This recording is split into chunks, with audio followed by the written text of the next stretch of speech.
थोड़ा सा हमको बताइए हमारे दर्शकों के लिए कि इसके क्या उद्देश्य हैं संस्था के, क्या इसका मिशन है? अवश्य डॉक्टर साहब, गुरुदेव ने 3 उद्देश्य दिए। पहला उद्देश्य तो ये दिया, मनुष्य में देवत्व का उदय, धरती पर स्वर्ग का अवतरण।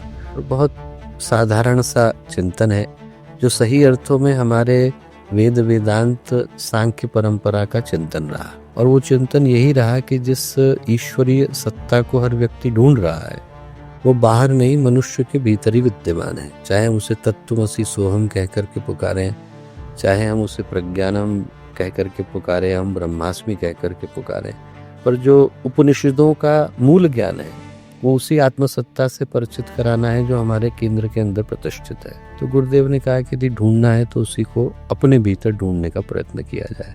और जैसे ही व्यक्ति के अंदर का देवत्व जागृत होता है, धरती स्वतः स्वर्ग में परिणत हो जाती है। उसे और कुछ करने की आवश्यकता नहीं।